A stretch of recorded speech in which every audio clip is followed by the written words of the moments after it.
No children allowed in the dark as conspiracies consume your sanity, and welcome to my school life. Hey guys, what's up? It's the Culture Detective here, investigating your favorite TV shows, and today I'll be doing a review on the very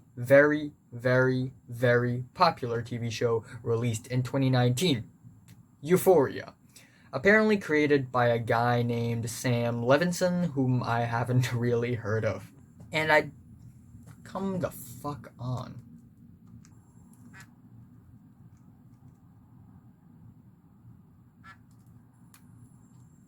Okay, so here's the thing. This is my old phone. I've been using it ever since early 2017. Hey, look, it's me.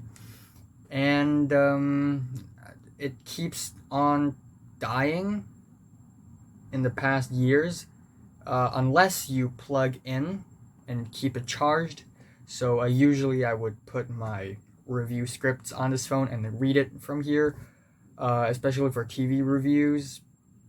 But I think this phone is officially dead.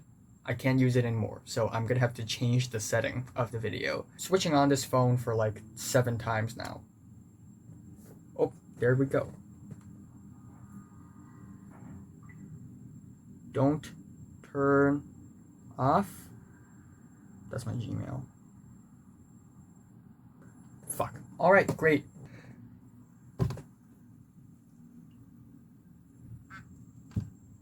Okay, I'm back. I just finished printing the scripts like a minute ago. I am back to basics. I'm back to 2017. Alright, let's do some TV reviews. So, this is a TV show about a bunch of teens in the USA in their late high school life, partying, having sex, taking drugs, having mental illness, and the way it's depicted is very open, very free, very fuck it, let's go party. If I'm gonna be honest here, which I will, this TV show is kind of underwhelming and disappointing to me, and hugely because of the fact that none of the storylines here feel relatable. And I don't know if it's because this show portrays teenage life inaccurately, or maybe it's because this is what teen life really feels like in the USA. Because I'm 17 right now, I am a teenager, and I am studying in Form 6, aka grade 12, aka senior year, in high school, aka secondary school right now. Yeah, this TV show is not relatable at all. As far as sex goes, only about 8 to 10 students in our grade have privately had sex. Probably, I'm not even sure. And not because of them being impulsive or horny. Us Hong Kongers are indeed kinda conservative. When it comes to drug use, we are even more conservative and disciplined. And the only thing that we have for sure dabbled into is alcohol. But I'm not 100% into it yet. Like 35% of the other students I know of the same age. Actually, I take that back. I think like over 70% of the people around me also drink alcohol. So I really gotta get into it, you know? But yeah, it's safe to say that the first episode of the TV show Euphoria didn't really leave a strong impression on me. Most of the characters of the show acts like they would say, fuck it, let's snort some cocaine, my life is meaningless anyways. And most of the male characters of the show are horny and often dominant of other girls. Most of them are douchebags and are probably... Again, I don't know if this is like an American thing or is it just kinda bad TV show writing, but like in 13 Reasons Why and Euphoria, most of the male characters are basically douchebags. I don't know why. And everybody in the show Euphoria seems to be in this competition to lose virginity or suck the most dicks possible, which is, again, something that we don't value as much in the Asian culture. Maybe it's different for the USA. Who knows? Either way, the cinematography of the show is pretty good. Not necessarily great though, nothing as eccentric or as unique as that of Mr. Robots, of course, and let alone films by like Tarkovsky, Gaspar Noé, or the Andersons, both of them. People are overreacting about the show's cinematography. It's good, that's it. Some of the editing feels choppy and irrelevant, but I do like some of the editing effects though. The soundtrack is mostly trendy hip hop beats. You know the drill. The Jamie XX song inclusion on episode 1 is pretty good though, so thumbs up. On episode 1, Pilot, the plot is pretty much a mess.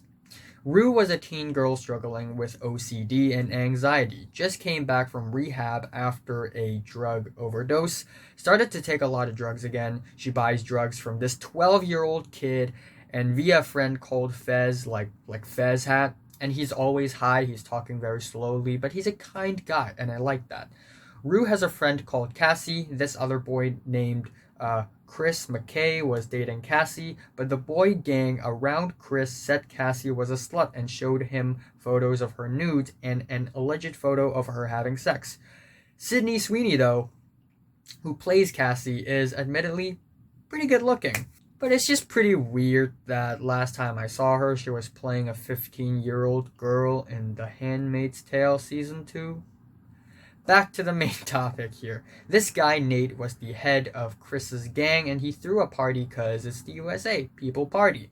Of course, teens throws parties. This other girl named Jules met this pervert on Tinder and decided to go to his motel room alone because why not? Seems like a wise decision. So yeah, she got fucked. And then she went to Nate's party. Nate was like, who the fuck are you? Jules pulled a knife on him. Rue was like, yo, that's cool. So Rue and Jules became friends. There's this side plot about Kat, a pretty heavy-weighted girl who is pressured to lose her virginity because everyone around her had already done that. And the boys around her are like, so you're slut, right? Show me. We like sluts. Again, I really want to relate to this, but I kinda can't. It's not that I don't feel pressured to have romantic relationships and have a sex life, but the pressure is at least 100 times smaller than that in the show. Other than that, I like the spinny room scene a la Inception. It's brief, but pretty cool looking. The story also doesn't really touch on OCD or anxiety all that much, so it's meh. Just a so-so start. Then we have episode 2, titled Stuntin' Like My Daddy.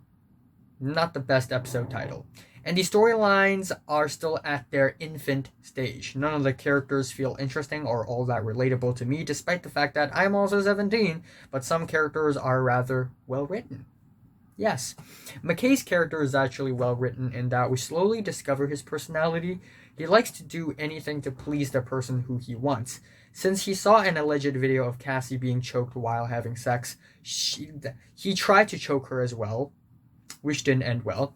Later on this episode, he realized that Cassie loves sex, so at night he asked for nudes. It just goes to show that he's kind of a sheep. I also really like Fez's characters as well. He's just a really solid person. Other than that, there are 3 storylines going on. Nate thinking that another guy, Tyler, raped his girlfriend Manny when Manny actually cheated on him but lied about it. So Nate beat Tyler up. To me, it's just a typical high school romance, misunderstanding drama dipped in some violence. Not really all that great.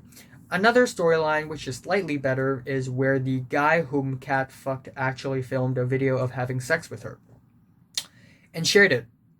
To my surprise, Kat actually managed to cease the rumors and turn child pornography into fat shaming, making good use of political correctness. But yeah, at the end, it's on Pornhub and it's everywhere. One thing that this episode got super inaccurate about is Pornhub comments. They are way better in real life. The best storyline so far is Rue wanting more drugs. He went to Fez's house and Fez told her to leave because a drugs trade will take place in that house. Rue didn't leave. The drug supplier and his gang came and they were terrifying. The drug supplier made good use of Rue's presence to force Fez to pay an extra $600. The first 8 minutes of the episode or so is basically Rue narrating over Nate's backstory. There's even a sequence full of penises. Just HBO slamming on the whole gender nudity equality thing that started because of Game of Thrones, but still, overall, I think the episode is just okay. Nothing too dramatic or interesting is going on. And also, I have to point out, at this point in the review, at this point when I'm watching the show, I didn't know that every single episode is going to start off with like a character introduction thing, like a brief history of this character. Up next, episode 3, Made You Look. Again, the episode titles need some polishing, but anyway, I think this episode is slightly better than the first two, but it still leaves something to be desired. This episode is actually surprisingly kind of funny. Not only did this episode start off with an animation of Harry Styles giving Lewis Tomlinson a blowjob. Yes, I'm not joking. In the middle of the episode, we get several minutes of Zendaya just analyzing dick pics. Yes. And then we have Kat realizing that she can get famous on Pornhub. So some guy apparently messaged her on Pornhub. I don't think that's an actual thing. And yeah. Anyway, this guy is obese and has a fetish of humiliation. He gets turned on by getting humiliated, and that's actually ridiculous. Furthermore, on the whole Nate and Manny high school love drama thing, Nate is pretty stupid for not knowing that he can turn off notifications sounds on his phone, leading to Manny's curiosity on who might be texting him, which leads to Manny seeing a ton of dick pics. Probably because Nate wants to find the perfect one to send it to his online date, but now Manny thinks he might be gay. We also get more scenes from Rue and Jules, but they're not really all that interesting. Same goes for the scenes with Cassie and McKay. So yeah, still a so-so episode. Over to episode 4, Shook 1, part 2. Where the hell is part 1? Anyway, this is said to be the best episode of the series, and I think it might be true so far, but I don't think it's really all that great of an episode. A majority of the episode takes place in a friggin' carnival, cause welcome to the USA! American towns actually organize these things for some reason. And apparently all the characters are also in the carnival, cause of course the entire world somehow shows up at the same place at the same time. That's how TV shows work. But for 3 of the 4 storylines, that is Cassie and McKay's relationship, Manny and Nate's relationship, and Kat and the other boy Ethan's relationship, all broke apart because of some arguments and misunderstandings.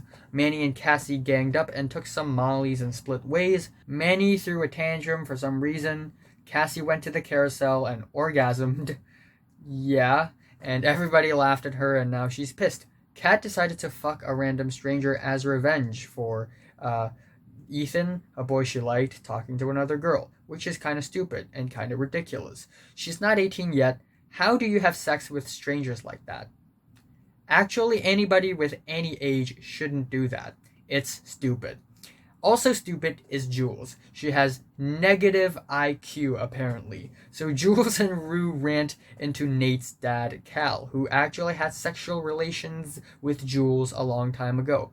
Rue was like, nah, I don't believe ya. So Jules said, watch me. And Jules just walked up to Cal and made the situation super awkward. And kinda exposed Rue for knowing about the whole situation. But then the storyline kinda resolved itself with Cal sorta telling Jules to leave it. I legit thought Cal was gonna kill Jules. That would have been entertaining. Later on, Jules met up with her mysterious Tinder date and turns out it's a guy that she already knew. And that guy tried to blackmail her in the condition of Jules not ruining that guy's life. So literally, if Jules don't do anything, nothing would happen. Where are the stakes? I guess the teaser for the episode where Rue explained Jules' life is pretty heartbreaking. Jules had severe depression when she was a kid, so her mom decided to lock her up in a psychiatric hospital. Which is terrible. If a person is mentally ill, do not leave him or her in a shithole and wait. That's terrible. The ending is weird too. The soundtrack for this TV show is mainly hip-hop beats, but the ending is this really romantic orchestral thing and this really sweet compilation, which I actually kind of like. I also like the interactions between Rue and her sister, caring for each other.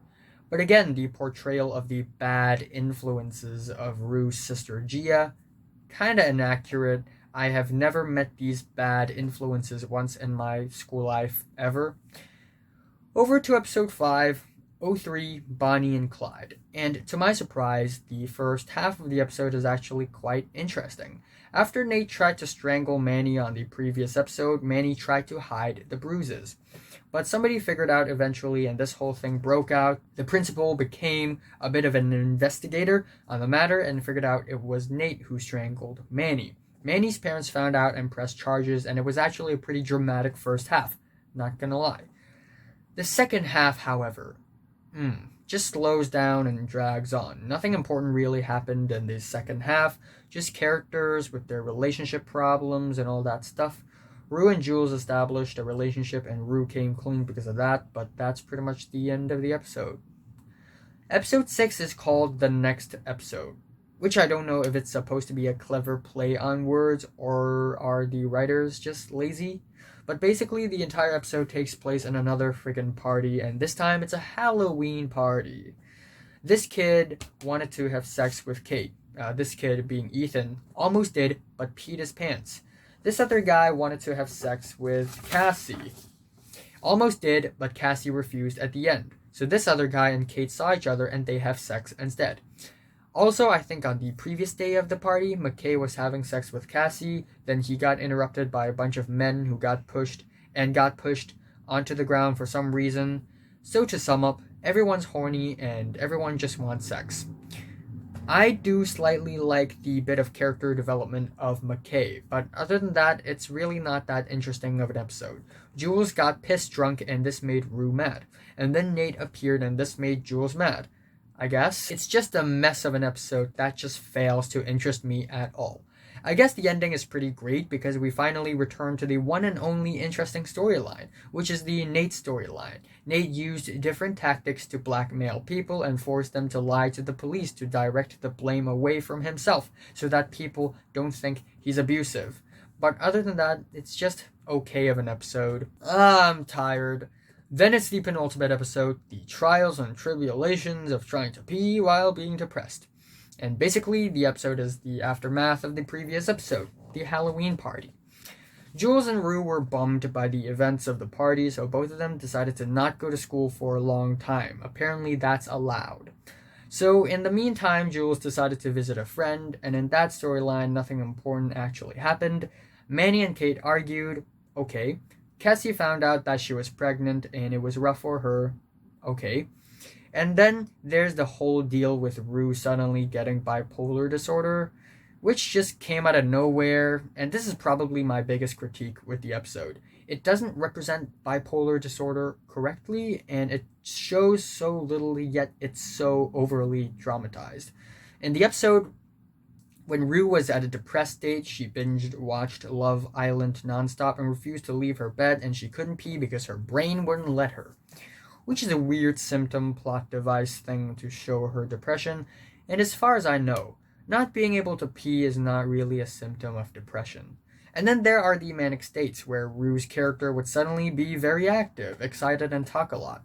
There's a whole sequence where she suddenly became a detective for some reason, which would have been interesting if only the case she's trying to crack isn't already completely revealed to the audience on the previous episode. Rue would be in a manic state, she would look at the sky, and then be depressed again, and then be manic again in a day or so.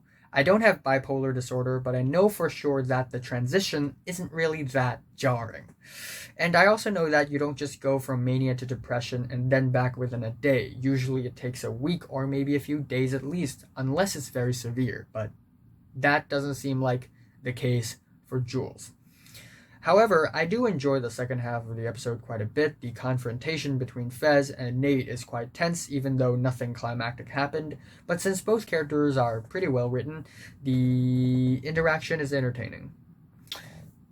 Then we have the last episode, episode 8, and Salt the Earth Behind You. And to my surprise, this episode is friggin' great. Yeah. I actually kind of like this ending, primarily because this episode doesn't really focus on the sex and the drugs, but more on real human emotions, with depth and detail. Every single storyline got a really solid ending on this episode. If there's one critique of the episode, that would be the really choppy scene arrangements. There's a time jump between the previous episode and this one, yet there are tons of flashbacks with jarring transitions, just going back and forth. And the ending is head-scratching. It just feels like a downgrade from the very powerful second last scene. It ended like a friggin' musical where 50 dancers and a marching band danced with Zendaya as Zendaya sang a pop song. But here are the great things about the episode. There's a prom night, which is usually just a cheap plot device, but several things actually happened there. Kat found true love instead of true lust, which is great news. Finally, a message about how love is more important than lust. Yes! There's this dance-off between Manny and Nate, which I don't really care for, but to see them still love each other after all the turmoil just goes to show how broken and yet still alive love can be. The struggle between Nate and his dad is a great scene as well. Really great to see Nate's vulnerable side. We also have the scenes where Fez had to rob someone because all his money was gone. They were raided, which was a pretty painful scene to watch. The scenes where Cassie had to undergo abortion was truly amazing, actually. For once, we actually see Cassie in her most scared and weak state. And when the process took place, we saw her skating and dancing around very elegantly on a stage, and this scene actually lives up to the title of the TV show, Euphoria. It's almost like the TV show purposefully took us to a beautiful moment in Cassie's life when the ugliest moment in Cassie's life was taking place. And it's just really dreamy, kind of beautiful, kind of emotional, you know? The second last scene with Rue and Jules, actually powerful. Jules wanted to hop onto the train with Rue and just leave town all of a sudden, but Rue suddenly decided to stay at the last minute. And then we have this powerful imagery of just Jules leaving on a train, seeing Rue look back at her, moving farther and farther away. There's just something really poetic and moving about that scene. Again, the ending is weird, but at least a bulk of the episode is satisfying, and I'm really happy about that. Overall, it's safe to say that Euphoria underwhelmed me. I am 17 years old, I'm studying in Form 6, aka Grade 12, aka Senior Year in American Standards, I'm studying in high school, and literally not a single thing that happened in Euphoria is relatable to me, but that's not even the point. The main storylines of the show revolve around sex, drugs, alcoholism, and mental illness, which aren't really the biggest problems that the teens are facing, at least for the teens around me. Of course, they are things that happen around us, but they're not problematic usually. I guess mental illness is the only issue that teens everywhere in the world also face. But in my teen life and many other teen lives, school really takes up about 90% of the time, so this show doesn't really feel all that realistic to me. There are a couple of good storylines here and there, but they were never truly deeply explored. None of the characters are actually interesting, likable, or relatable. I guess Fez is the best character. I also like McKay's dad, but he's not a main character. I guess I also like Lexi, but only because she's the only relatable one since she's always single. The cinematography is pretty good, especially for the dreamy color palettes. And as far as the camera work and the editing goes, it's probably a little too similar to Paul Thomas Anderson's Boogie Nights, but still entertaining to watch. I just don't like how most of the show is shot like music videos. It's just kind of flashy and tiring. The musical choices include the likes of Lizzo, Anderson .Paak, Billie Eilish, Rosalia, JID, Kali Uchis, and also Arcade Fire on the last episode. Great choice. But still, I'm not a fan of the hip-hop beats and the score. I'm not a huge fan, but it's not terrible. The acting is just okay. The story is kind of subpar, even though the ending is gratifying. My favorite episode is actually the last episode, and my least favorite is episode 6, the next episode. I'm saying Euphoria is meh, and I'm giving it a strong 5 to a light 6 out of 10. So, this is only my opinion. Please don't get pissed off. If you're a fan of Euphoria, great. I'm happy for you, but just not really for me. So, yeah. Have you watched Euphoria? From 1 to 10, how much did you rate it? Like if you like it, hate if you hate it, and subscribe if you want more, and thanks for watching.